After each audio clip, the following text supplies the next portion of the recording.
Hello there, you're back with BBC World News America. Very good to have your company.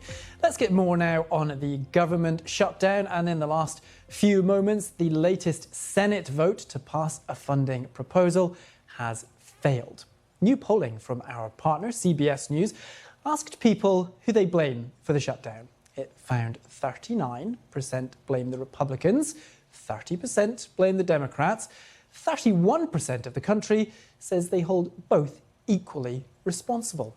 Well, with me now is John McCarthy, former principal advisor in the Biden White House, and Elizabeth Pipko, former GOP spokesperson and Trump campaign surrogate. Very good to have you both with us. Elizabeth, I'll bring you into the conversation first. If I can, this Senate vote has failed, and as we said, 39% of people polled say that the Republicans are the ones sticking their head in the sand here. What do you make of that?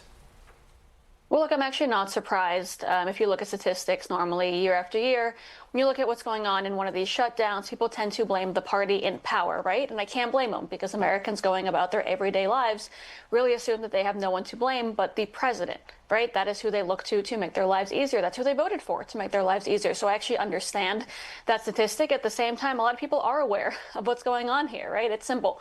Republicans want to keep limits on non-citizens' access to federal health care programs. Democrats want to remove those limits. People can look this up on their own time and see the stats right in front of their own eyes. We all know what's going on here. I think it's insane considering Democrats just lost this election, right? It was less than a year ago. They lost the Senate, the House, and that presidency. Voters wholeheartedly rejected all of their plans and proposals, and now they seem to want to shove them down our throats once again and hold the government hostage in doing so. So I think it's a little hypocritical. I think it's pretty disrespectful to the American voter, but in the end, I just hope it ends as soon as possible because the American people are who we should be thinking about right now.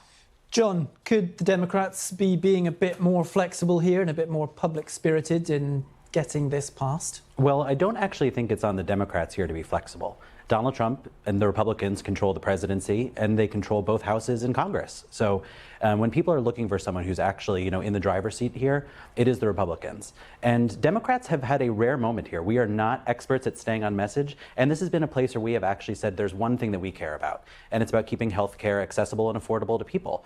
So the Republicans are actually the ones who need to come to the table and sit and say, for your votes, for your support, what are your conditions? How do we help you? And that's what's going to actually bring this thing to a shutdown. But make no mistake about it, the people who actually have the keys to this are the Republicans.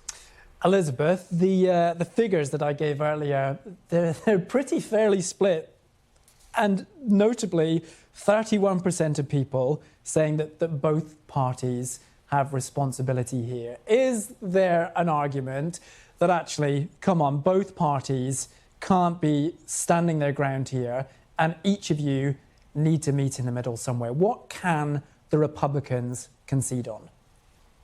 Well, look, the Republicans actually put forward a clean resolution here, right, to keep the government open. Clean resolution meaning there were no amendments and no changes in order to try to get the government to remain open for the following 7 weeks. That's what we tried to put forward. So really, the Democrats are the ones that are not coming to the table. There are a few that are in talks, obviously, to do so. We only need a few more Democrats to come and vote to then reopen the government. The fact is, I stand with the American people before either party. I believe everybody is at fault when the American people are suffering. However, when it comes to this right now, I don't know how it can be a Republican shutdown when it's Democrat senators who are not voting for a clean resolution to keep the government open.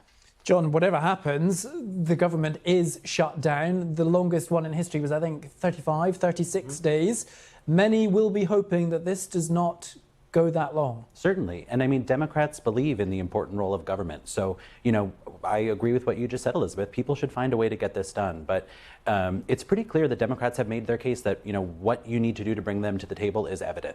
I appreciate your point about the clean CR. And it was Leader Thune who sat and said that, once we get the government reopened, we're happy to negotiate.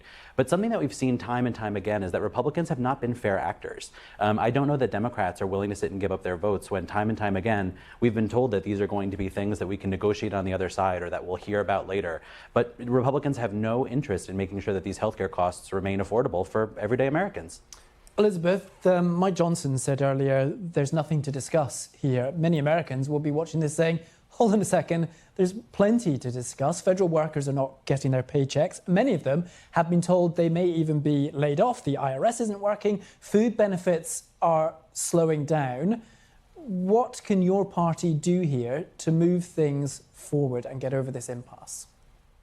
Well, look, my party has done what they're supposed to do, right? Put forward that clean resolution to keep the government going. That's what we should want to do. And obviously, if you look at shutdowns in the past, regardless of which side it was on, the American people want the government to remain open. And whether they blame the left or the right, again, only the American people suffer. And the fact is, right now, this is a debate over healthcare subsidies, over healthcare access for those that are non-citizens. That's what this is. That's what I hope the American people can look into themselves so they see what is being argued over. And I would hope that we could all agree that the government should remain open when what we're debating is trying to help those that aren't even in our country legally to begin with. OK, Elizabeth Pipko and John McCarthy, stick with us because we will be coming to that subject very shortly. The National Guard and federal troops in cities across the US. That's coming up around the world and across the UK. This is BBC News.